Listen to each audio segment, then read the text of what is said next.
G'day, it's Joel Rasmussen from Southern Cross Combat, and I'm talking to the man of the hour. I'm talking to Mr. Jett Fisher, fresh off the announcement of his signing. Jett, how are you today, my friend? Good. Thanks for having me on. Appreciate Abs- it. Absolutely, I do appreciate the time. How has the day been so far?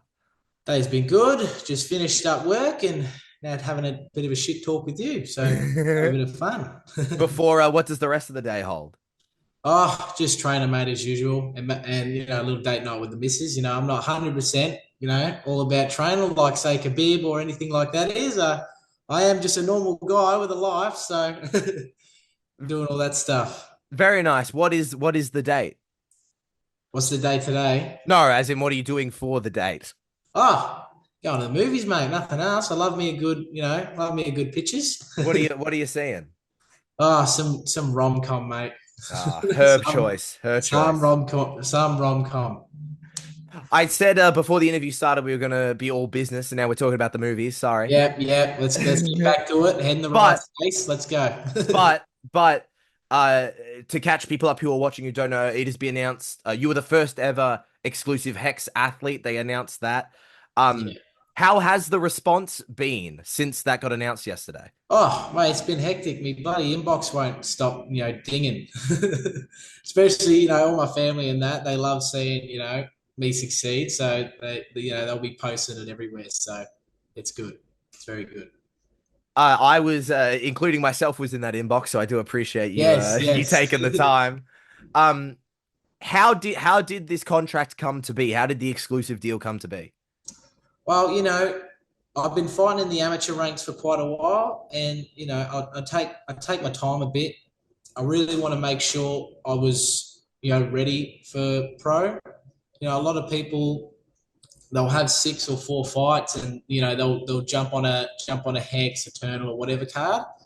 They'll get a decent fight, but they won't be taken care of, and they won't have the same experience and the same mindset going into someone, that's a little bit more conditioned to the sport. So having about 10 or so fights was really good, really, really got me going. And by the time, I got to, number one within like 12 months, a lot of people right then and there would go, yep, I'm ready for pro. But, I didn't feel ready like about six or eight fights in. I was like, I got to, stick with the same thing I'm doing. I need to find holes in my game before I get to the pro rankings. And, that's what happened. I got a couple losses. I fixed up a couple things, and now I'm feeling ready. So it was perfect timing. Just at the end of this year, just to come off into that November card and really have a great no. It didn't go as planned with the demo thing, but to me, I won, so I still feel great. And this upcoming November card, hopefully I can get a good matchup, a good even matchup, and I'll have some fun. But Hex are looking for a consistent a consistent fighter, and I've shown that through my amateur career. And I've really tried to show that by just fighting consistently, having great matchups. Not fighting can crushing guys.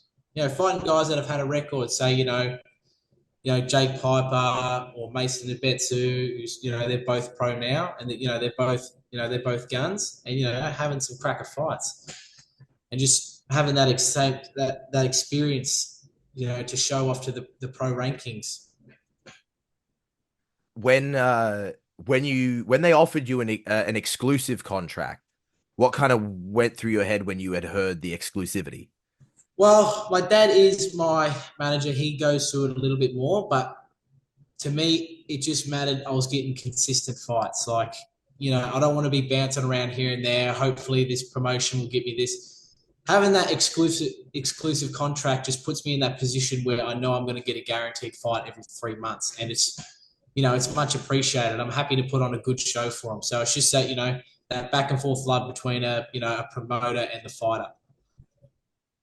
With the exclusive contract, I've spoken to Hex about it, and they've talked to me a little bit about it, but I want to hear from you. Uh, is it a number of fights on this exclusive deal? Yeah, it's about five. As many as they can let me. It's we got the one in November, and then the four next year, which is I believe March. think, and August and November. Can't remember the other one, but plenty of fights, plenty to keep me busy. That's what I'm looking for, and they offered that to me. So what a good deal to take. So a 5 fight exclusivity deal, and is there a time limit on that? Uh, no time limit. So it's just say if a fight pulls out, that fight just rolls over into the next event.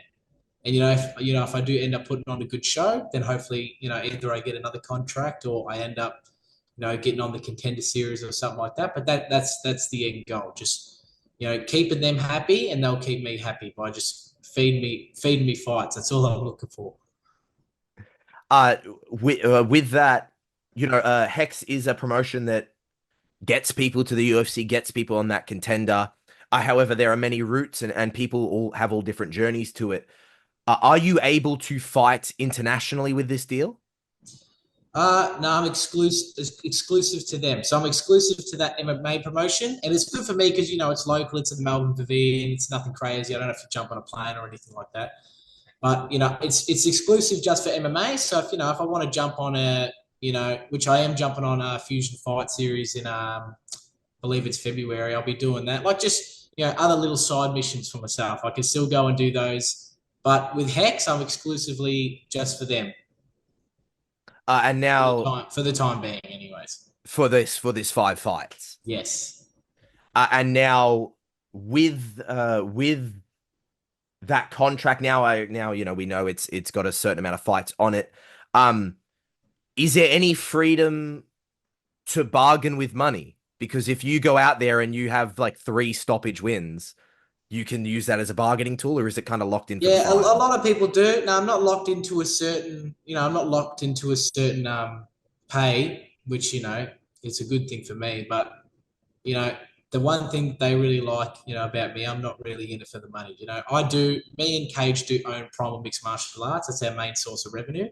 So, we just like to fight, mate. We're not doing this for the money. If I was doing this for the money, I'd just, suck the wallets out of my members, and just stay doing that. But I love fighting. So to me, the money doesn't matter, and just putting on a good show and showing, the international stage, say UFC, PFL, or One Championship, that I'm that caliber, and that's what Hex is more to me than say the money side of things, because yeah, money to me is not important. It's the glory of fighting. That's what I love more. I mentioned it at the top. As far as I know, this is the first time Hex have done something like this.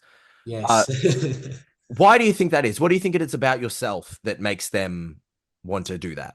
Well, I'm an exciting fighter. I do bring in the numbers. I do got a big family, so hopefully that counts. So a lot of offspring there to come support me on, and you know, I've been doing this since I was 4 years old, mate. I don't stuff around. I just really like to fight, and they can see that, and it's important to make sure you have an entertaining fighter that just wants to fight. Like they're not interested in stuffing around, and they don't ever make their weight cuts, or they're bargaining for money, and they're just being annoying, and they're not. It doesn't seem like that they're interested in fighting. They're just interested into the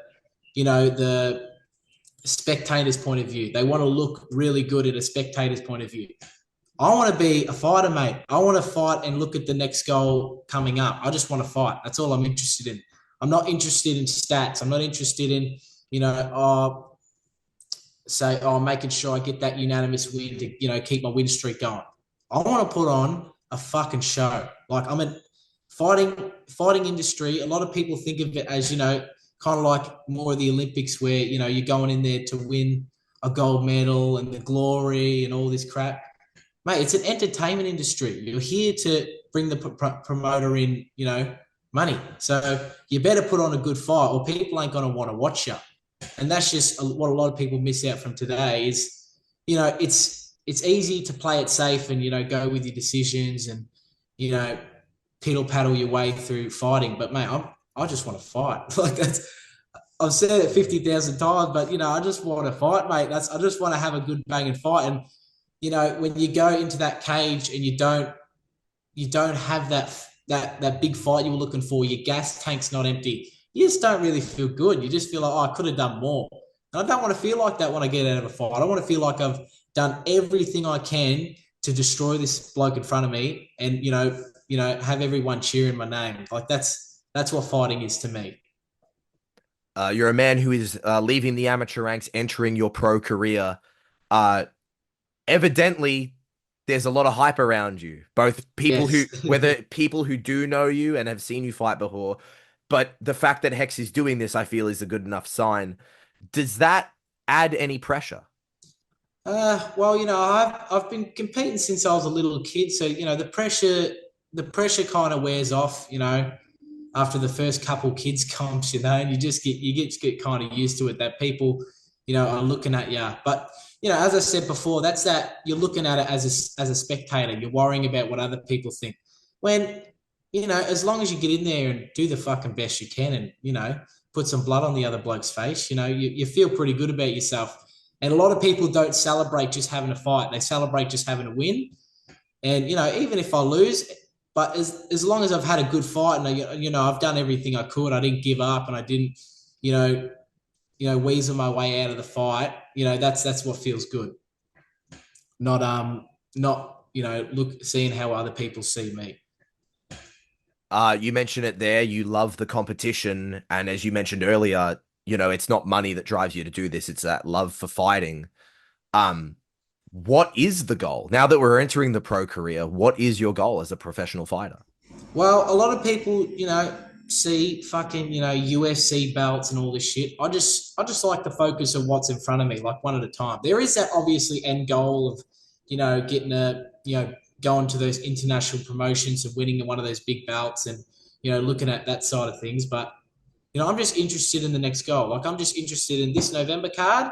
And then whatever comes after that is what it is. But right now I'm focused on November and that's it. There's nothing else crossing my mind other than November. Because if you look beyond that, you start thinking, oh yeah, this fight's in the bag. I've got this. I'll be 5-0 by the end of this, and I'll be going on UFC. Nah, mate. Focus on November and just worry about that fight. There's nothing else you got to think of other than the goal that's next. Because if you start thinking about the shit, your head's too full. There's too much on your plate. Just focus on the scrambled eggs and then go for the bacon after.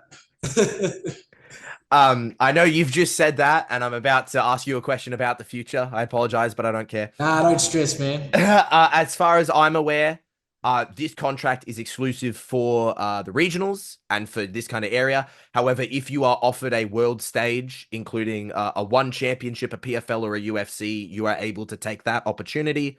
Yeah, of Do you course. do you see that happening within these five fights? Even if I was, it's kind of really up to me deciding if I'm ready or not. Because, a lot of people say amateur, like as I was saying before, their amateur career, they get to that point where they're, 6-0 or, 8-0 and they go, yeah, I'm ready. Because, they've had nothing but wins and, you know, good experience. But, I want a bit of that, I want a bit of that bad experience. I want to experience like, getting beat up a bit or, just having a crack a fight where it's you bite down in your mouthpiece and you just go for it. Like I need to feel like if I've had that and I've had that experience and I've had some hard guys where I've had to really dig down deep, and I feel ready, then sure. But until that moment, I'll just have to say I'll just take those five fights as they come, and we'll see what happens from there. But if UFC, one championship, PFL, or whatever, they come knocking, and I feel like say I've had four fights or five, finish those five fights, and I feel ready, then yeah, all green lights there. And now talking about kind of gaining that experience as you move forward into your pro career. As it currently stands, Hex run shows in Melbourne and they've done a show in Auckland. Is there any worry about that exclusivity that you may be missing out on opportunities in terms of maybe fighting interstate and those kind of experiences? Uh, nah, not too much. As long as I get my guaranteed fights, that's all I care about. I got those dates, and I'm happy with that. And you know, same as I said before, I could be looking at a couple different cards and get stuffed around a bit. But with Hex and them offering me this, amazing opportunity, just 5 guaranteed fights straight off the amateur rankings, like that's you don't ever hear of that. So a really good opportunity to take, and hopefully, down the track when my brother's in the same position, it'll be the same thing for him. And now you've mentioned, all eyes are on this November card, Hex 33. Do you know who your opponent is yet? Not as of right now. I don't. We're looking at a few different opponents, but we're not overreaching, and going to, we're going out to fucking Thailand and finding some fucking 0-0 shitty Thailand fight. Like, we're looking for someone local and who's had, like similar experience, say he's won a battle or two. And, it'll be a bit of a cracking fight for me. Like, usually how it is, it's either, a little bit worse or a little bit better, and that's perfect. And if you just keep going at that, you improve by increments. Where some people, they overstep a bit and say fight the champ, and they've had like 2 good fights against shit guys, and they go, yeah, I'm fucking ready for this, and hits them right in the face when they've come against a guy that's much more experienced. But for me at the moment, we're just sorting it out. We're looking for a couple of people. A couple of people put their hands up, and it's just kind of up to the promoter and my dad to kind of figure out what's best for me. Of those people that have put their hands up, do you have a preference? Is there someone you want to fight? Not too much yet. I kind of just, there's this thing where, a lot of people, they'll do a lot of research on different like all the different kinds of featherweights, like even in the amateur rankings and all that crap. But, I usually haven't heard of the guy till they tell me his name for the first time. Like that's me. Like I'm pretty busy in my life, and, when the name comes up, great. All right, let's do our research, do our fight footage, and we'll just focus on this. But, for the third time, that's that spectator thing where you're looking at all the different guys in the amateur rankings or the pro rankings. And you're like, oh, look at these, look at these 5 or 10 different guys, and you bloody memorize their fucking names. But for me, it's whoever just pops up. Like, if this guy puts his hands up, what's his record? What's his fight, like what's his fight style? All that normal crap that goes through. But it's more about just finding the right opponent. That's all that really matters, and who's just in front of me at the time, rather than doing my research on, like, the 30 bloody featherweights in Australia, where it's just, if I got a guy that's similarly matched, has a decent record, can show that he can put up a fight, fucking no worries, mate. Let's do it. You mentioned before about don't focus on anything else. You got a lot on your plate. If this upcoming opponent is the scrambled eggs, what are you?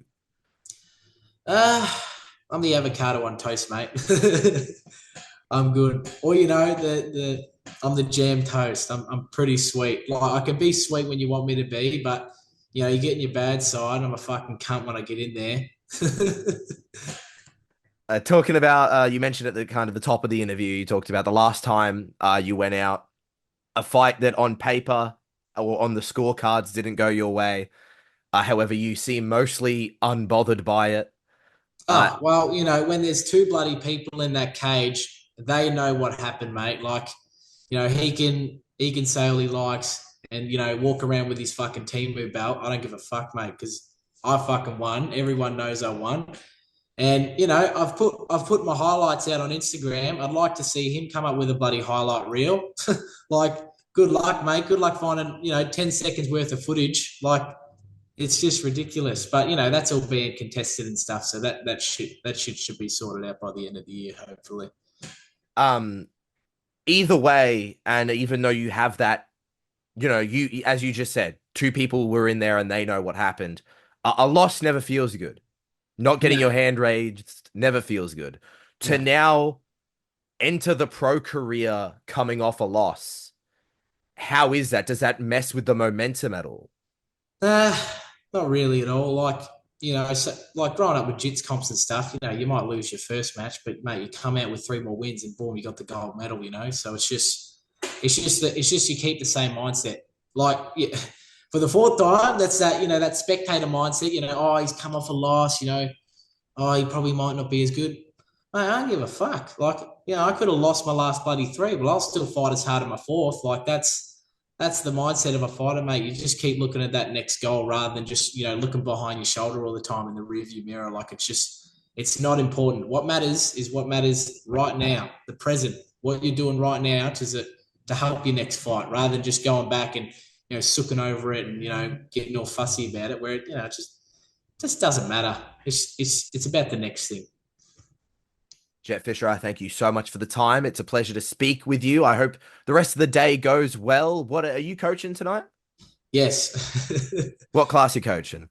I got kids classes and stuff like that. And then what else we got? We got the Thai class, and then I got my sparring classes. Today's more of a rest day, but tomorrow I'll be hitting it pretty hard. I got the masters class at AET, which is always good rounds. And I got some pad works and Invictus with all the Thai guys there. And then I got more fucking rolls, about 3 hours worth of rolling, and then more MMA training, which is good. The grind. Can you believe me and Cage did so well in K1 when we're only doing K1, so Muay Thai twice a week, mate. These other blokes were doing every day, every week, and we got 3 belts out of it, so not too bad. What is it then? If you guys can achieve that on so little, what is it then? What's going on with you two? Well, I hope it's not all genetics, from my dad, but it's that willing to just not give up. It's that, that fighter mentality. A lot of people get into this sport, where they have in their head, oh yeah, I want to be a fighter, not I want to fight. Like that, there's a big difference. There's that, people will get into this sport because they want to be that guy in the family. Oh yeah, he's the fighter, mate. Yeah, you don't want to mess with him. Where he could be a fucking shit cunt when he comes into the gym and spars. Like there's that bit of delusion, but when I'm sparring, it's because I like to fight. I don't do it because I want to be seen as the fighter, or I want people to look at me differently. Like I wipe my ass like everybody else, mate. I just like to bloody fight. That's all. Jett, I hope the movie's good. I know you said you don't know what it is at some rom-com, but I hope it's Yeah, some rom enjoyable. com, mate. You know how? Yeah, the chicks are. Yeah, of course. I get it. I'm off date night for me too. So That's it. I get Cool. it. Thank you so much for the time. I will speak to you in like a month once the fight comes out, and I'll come into Primal. Yeah, But I do sounds thank you good to so me. much for the time. Thank you, my friend. No worries, mate. You have a good one, all right? You too. Just for me. Of Have a good course, day. especially.